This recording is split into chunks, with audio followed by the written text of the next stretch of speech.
Baik.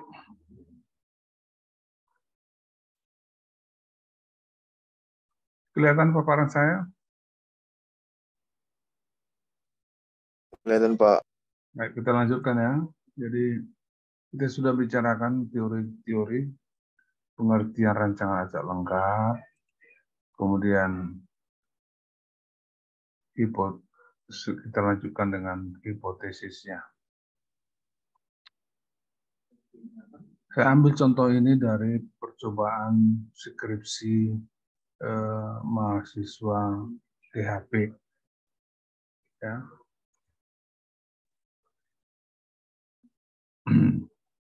Dia mencoba menggunakan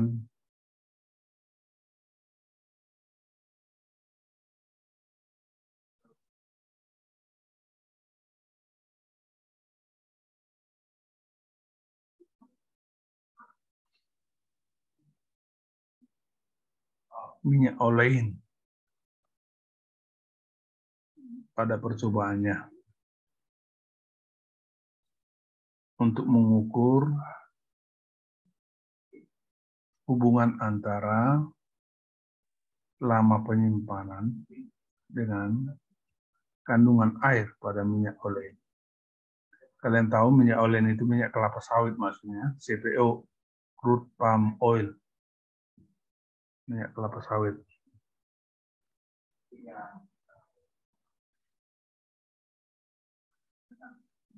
Teorinya bahwa minyak itu bisa mengalami hidrolisis yang kemudian menghasilkan air di dalam minyak olein. Nah, dia mau ukur apakah berapa lama disimpan dan berapa kadar airnya.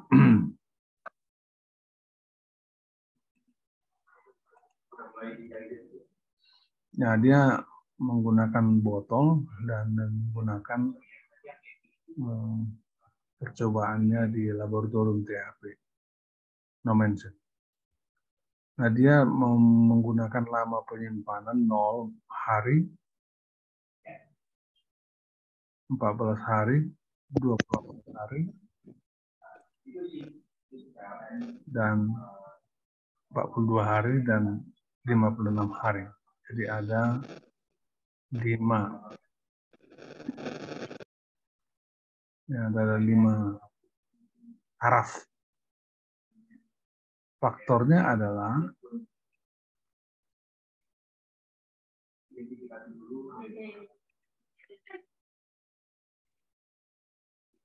lama penyimpanan. Tarafnya ada 5. 0, 14, 28, 42, dan 56 hari. Nah, bagaimana menyusun hipotesisnya? Ya, sama seperti yang kita pelajari sebelumnya, ada hipotesis 0 dan ada hipotesis 1 atau hipotesis tandingan. Nah, hipotesis 0-nya adalah rataan L0 sama dengan rataan L1 sama dengan rataan L2 sama dengan rataan L3 sama dengan rataan L4. Kalau dibahasakan begini, berarti tidak ada perbedaan kandungan air minyak olein yang disimpan dengan lama penyimpanan yang berbeda.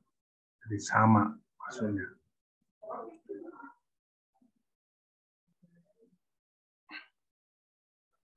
Hipotesis tandingannya bagaimana? Yang kita simbolkan dengan H1. Setidaknya ada satu taraf perlakuan yang besar pengaruhnya terhadap kandungan air dalam minyak olein berbeda nyata atau sangat nyata dari pengaruh perlakuan lain.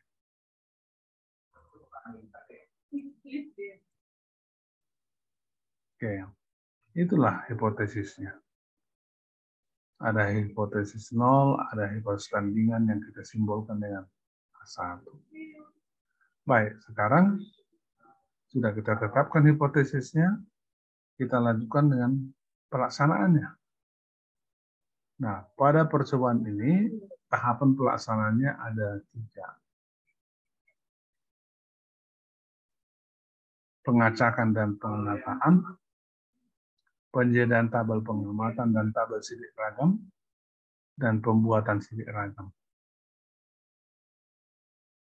Rancangan percobaan apapun kita lakukan, tahapannya ini tetap 3, yaitu sekali lagi pengacakan penataan, penyediaan tabel pengamatan dan tabel sidik ragam, dan pembuatan sidik ragam.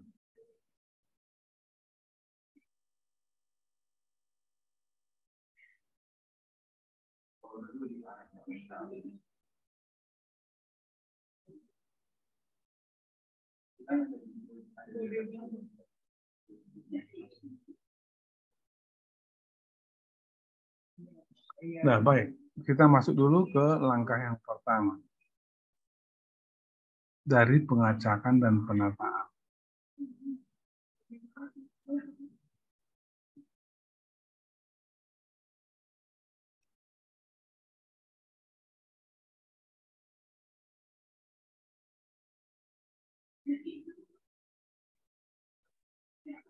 Tetapkanlah jumlah urangan.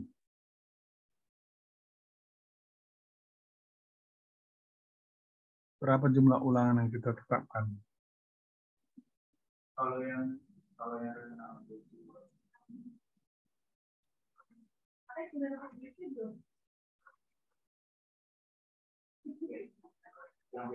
Lalu kita kalikan dengan taraf perlakuan. Tujuan kita untuk memperoleh jumlah keseluruhan satuan percobaan. Taraf perlakuan kita ada 5 tadi. 0, 12, berapa tadi? 0, 14, 28, 42, dan 56 hari lama penyimpanan. Dan kita sudah pernah diskusikan mengenai cara penentuan dari ulangan. Harus ada ulangan minimum 2. Dan umumnya kita di bidang pertanian, kita menggunakan ulangan 3. Jadi kalau 3 ulangan dan 5 taraf perlakuan, maka 3 kali 5, 15 lah yang satuan percobaan yang harus kita sediakan. Jadi 5 taraf perlakuan, 3 ulangan, jadi setiap taraf itu 3 kali dilakukan, maka 15 satuan percobaan. Langkah kedua dari pengacakan dan penataan ini adalah lakukan penataan letak botol-botol pada rak botol. Kita menggunakan rak botol sesuai dengan dan disesuaikan dengan keadaan rak botol. Dan kita nomorilah rak botol tersebut mulai dari 1 hingga 15. Tadi kan ada 15 satuan percobaan. 1 sampai 15 seperti pada bagan 31 ini.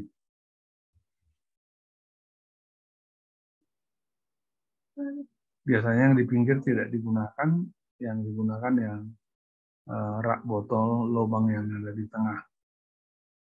Saya yakin ini kalian semua baik THP maupun agronomi pernah melihat rak botol percobaan.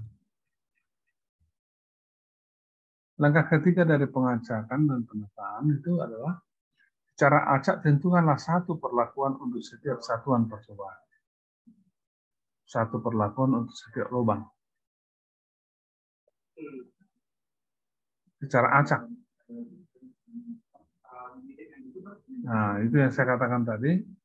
Kita harus mempunyai metode untuk memilih secara acak, secara kebetulan suatu taraf perlakuan untuk ditempatkan pada lubang 1, lubang 2, lubang 3, dan segala macam. Caranya bisa dengan menggunakan nomor-nomor acak, table of random. Ini lebih rumit. Atau menggunakan kartu joker, kartu bridge. Menggunakan kartu joker atau kartu bridge. Atau yang ketiga menggunakan gulungan kertas.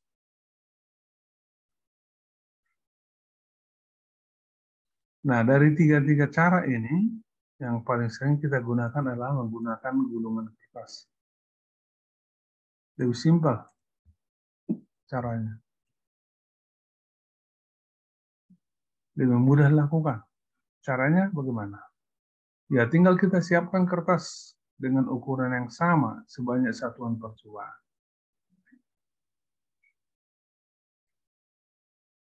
Dari satuan percobaan kita tadi ada 15. Oke. Dalam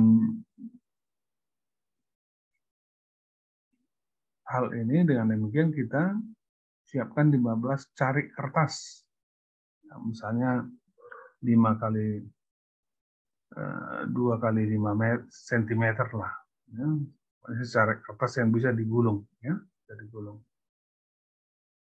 Misalnya tuliskanlah L0 pada kertas 1, pada kertas 2, dan kertas 3.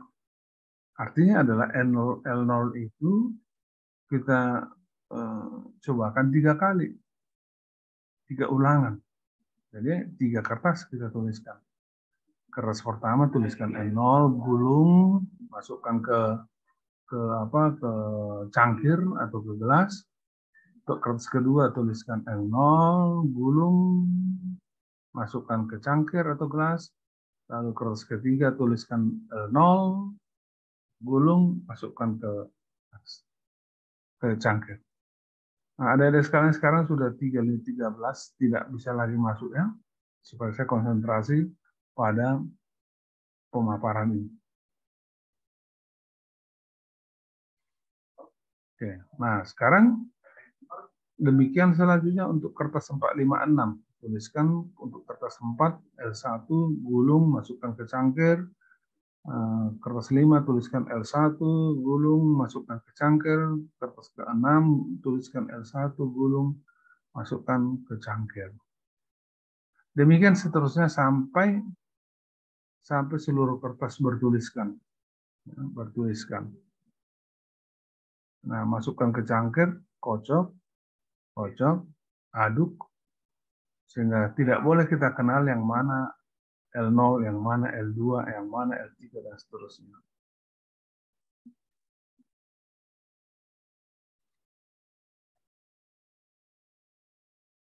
Nah, setelah selesai dikocok-kocok, diaduk-aduk, maka kita mencabut satu gulungan. Misalnya yang kita cabut itu, kita buka, tertulis L3. Itu berarti bahwa di nomor satuan percobaan 1 akan nanti kita masukkan botol berisi minyak olein untuk taraf perlakuan L3. Nah, kita berikanlah labelnya L31, artinya ini adalah taraf L3 ulangan 1. Nah, kita singkirkanlah kertas L3 tadi, jangan masukkan lagi ke dalam gelas. Jangan masukkan lagi ke dalam gelas. Nah, cabut lagi, misalnya cabutan kedua itu L0. Maka berarti lubang kedua tuliskanlah L01 buat labelnya. Singkirkan kertas itu, cabut lagi, tercabut L1. Berarti lubang ketiga itu L1. Tuliskanlah labelnya L11. Artinya adalah taraf perlakuan L1 ulangan 1. Dan seterusnya sedemikian rupa sampai ke kertas ke-15 yang terakhir. Misalkan kertas ke-15 yang terakhir adalah L3. Dan itu sudah taraf ketiga. Ulangan ketiga maksudnya. Jadi labelnya adalah L33.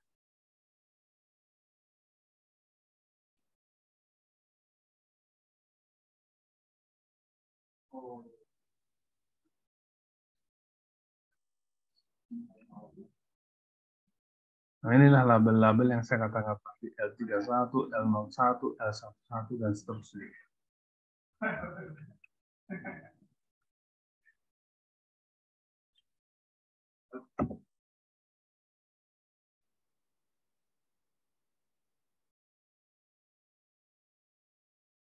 Itulah langkah pertama, tahapan pertama. Tahapan kedua adalah penyediaan tabel pengamatan dan tabel sidik ragam. Ya. Jadi sebelum kita melakukan penelitian itu, semua persiapan sudah terdefinisikan, sudah terancang dengan baik, sistematis. Nah, dari yang kedua ini, langkah pertamanya adalah siapkan tabel-tabel pengamatan, yaitu tabel-tabel yang digunakan untuk merekam nilai-nilai pengamatan. Tentu saja bentuk tabel itu tergantung kepada percobaan kita, data apa yang kita ambil. Nah, untuk percobaan kita ini, data yang mau kita ambil adalah kadar air.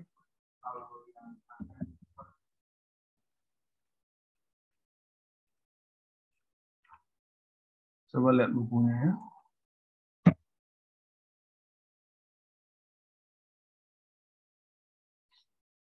Jadi tanggal pengamatannya, misalnya kita mulai percobaan kita itu tanggal 1 Mei tahun 2000.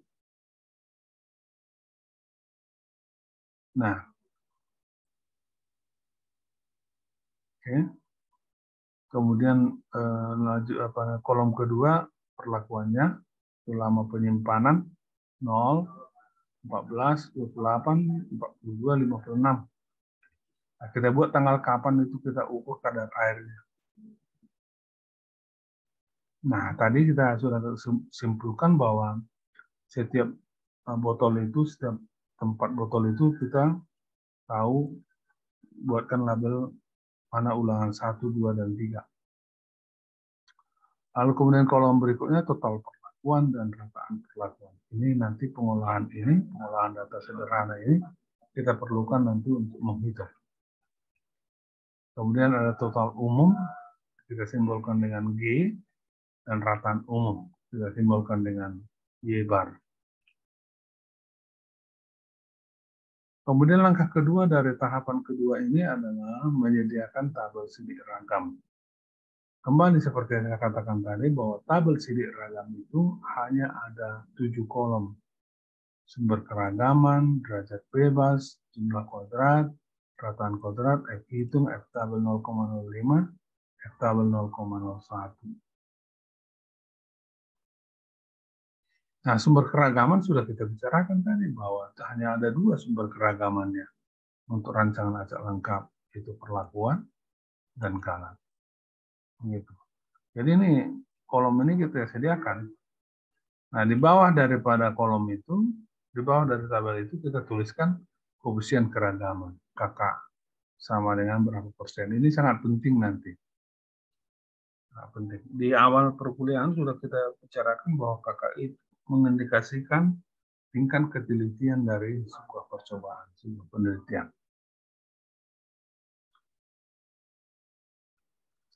Nah, kita lanjutkan dengan pembuatan sidik ragam. Nah, misalkan data-data sudah kita peroleh, ya, kita tinggal menghitung sekarang sidik ragamnya, penyidikan ragamnya. Ya. Itu langkah pertama adalah hitunglah derajat bebas. Nah, derajat bebas total itu ya, adalah jumlah satuan percobaan dikurang 1. Jumlah satuan percobaan tadi 5 kali 3, 15, kurang 1, jadi 14. Derajat bebas perlakuan kita tadi ada 5 taraf. D kurang 1, 5 kurang 1, 4 lah derajat bebasnya. Derajat bebas galat. Nah, kita sudah pelajari bahwa dengan matematik sederhana bisa kita hitung. Yaitu derajat bebas total dikurang derajat bebas perlakuan sama dengan 14 kurang 4 sama dengan 10.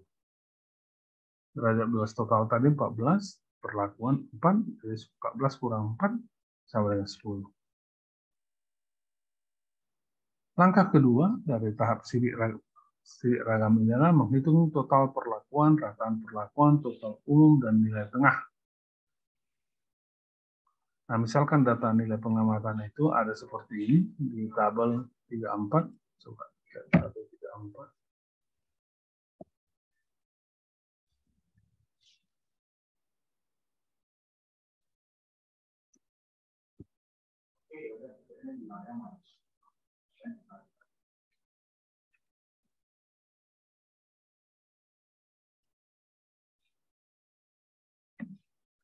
Tabel 34.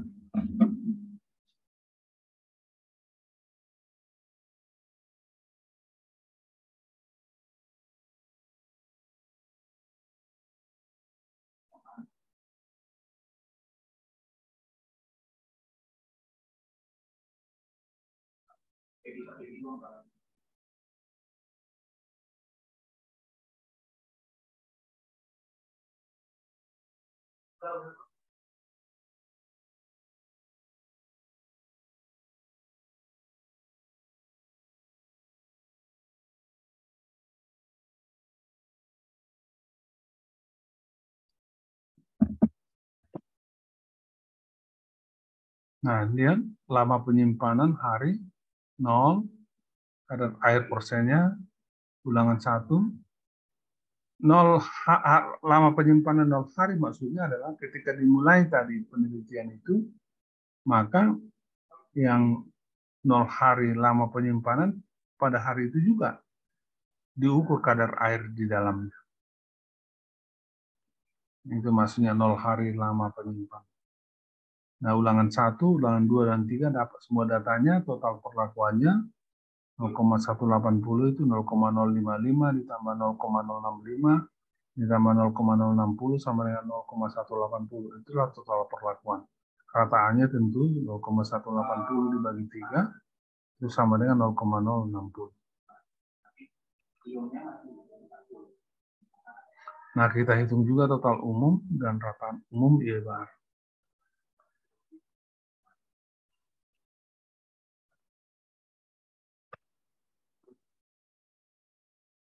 Nah, inspirasi dari data ini dari percobaan kawanmu di THP, tapi coba saya perbaiki angka-angkanya karena untuk memudahkan menjelaskan nanti pada perhitungan-perhitungan berikut.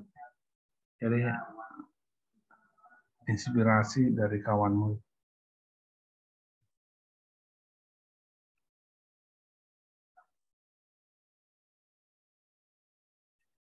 Nah, kemudian langkah ketiga dari sidik ragam itu adalah menghitung faktor koreksi FK. Kita sudah hitung kemarin itu, ini adalah pengkuadratan total umum dibagi dengan jumlah satuan percobaan. Total umumnya tadi adalah 1,848 dikuadratkan dibagi jumlah satuan percobaan 15 sama dengan 0,22 7673.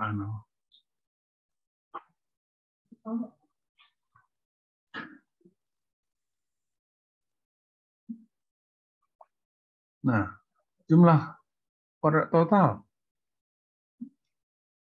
atau kita singkat dengan JKT itu pengkuadratan semua nilai pengamatan, menjumlahkannya, lalu mengkurangkan dengan faktor koreksi. Jadi 0,055 kuadrat ditambah 0,065 kuadrat dan seterusnya. Setiap nilai pengamatan itu dikuadratkan, dikurangi faktor koreksinya. Faktor koreksinya FK tadi 0,2276736. Hasilnya adalah 0,1235424. Nah, itulah jumlah kodrat total. Nah, perlakuan. Jumlah kodrat perlakuan atau kita singkat dengan JKP, itu adalah perjumlahan dari pengkodratan total perlakuan dibagi dengan jumlah ulangan dikurang faktor koreksi. Tadi sudah kita hitung pada tabel sebelumnya. Jadi 0,180 kuadrat ditambah 0,216 kuadrat dan seterusnya dibagi 3 lalu dikurangi dengan faktor koreksi, maka hasilnya adalah 0,1232844.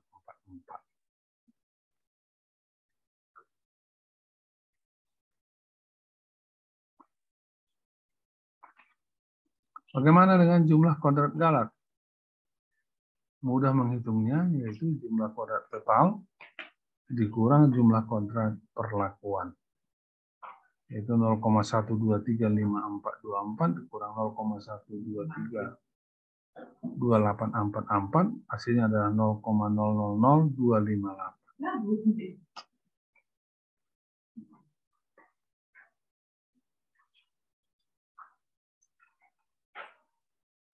Kemudian kita menghitung rataan kontrak.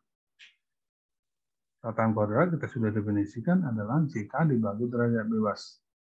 Jadi untuk perlakuan itu, jika perlakuan dibagi derajat bebas perlakuan.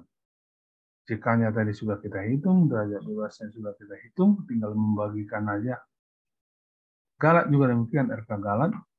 Jika galat dibagi derajat bebas galat. Jika sudah kita hitung, derajat bebas sudah kita hitung, tinggal membagikan saja.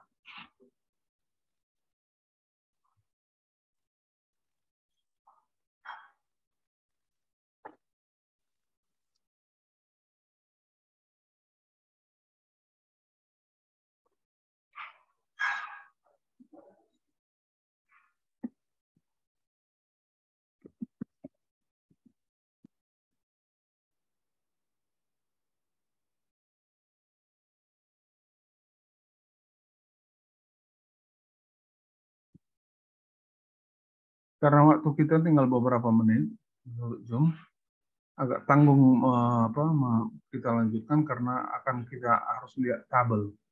Dan itu membutuhkan waktu 5-6 menit untuk berlatih melihat tabel itu. Jadi kita akhiri aja dulu hari ini. Ada pertanyaan?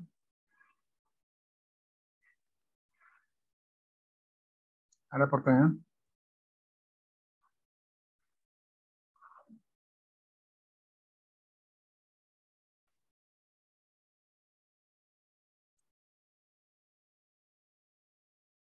Baik, buka dulu video masing-masing.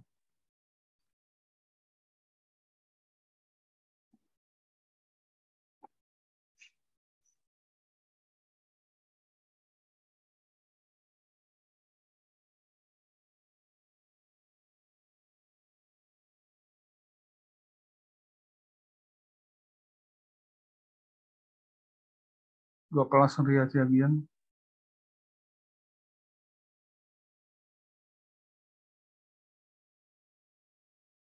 Dua kelas Ria Ciagian.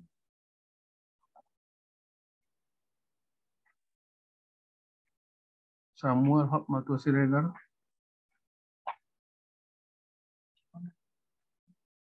Andres Siotang.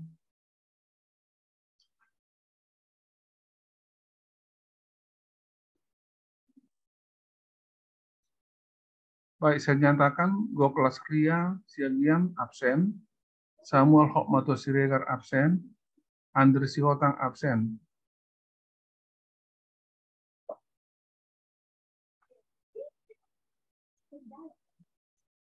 Kartika Sitohang. Kartika Sitohang juga absen. Arif Rahma.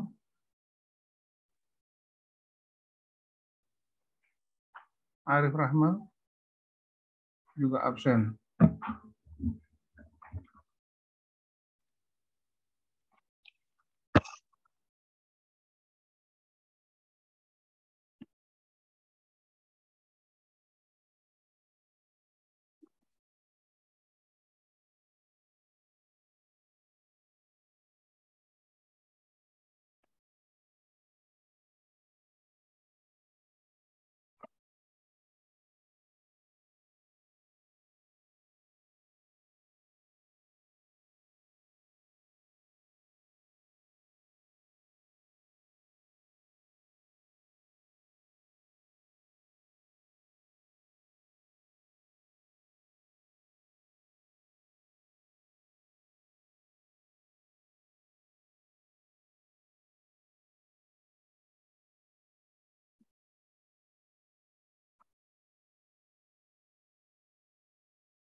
Oke, itulah yang saya panggil tapi tidak menyaut, berarti dia tidak ada. Itu Goplas Ria tadi. Samuel Matua Siregar,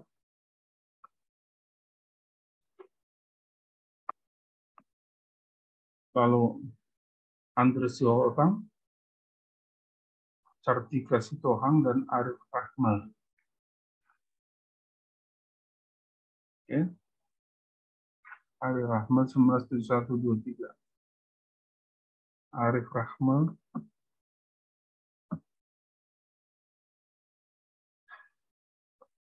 Oke. Saya sudah panggil berkali-kali tadi, enggak? Baik, kalau tidak ada pertanyaan, kita akhiri kuliah kita. Oh, maaf sebelumnya Pak, saya hadir Pak. Enggak ada kau hadir tadi, enggak menyahut kau kemana? Pokoknya aku sebut kau beberapa kali tadi, kau enggak menyahut. Perjanjian kita begitu, saya sudah panggilkan 2 kali tidak nyahut, berarti yang bersangkutan tidak di situ, tidak mengikuti kuliah.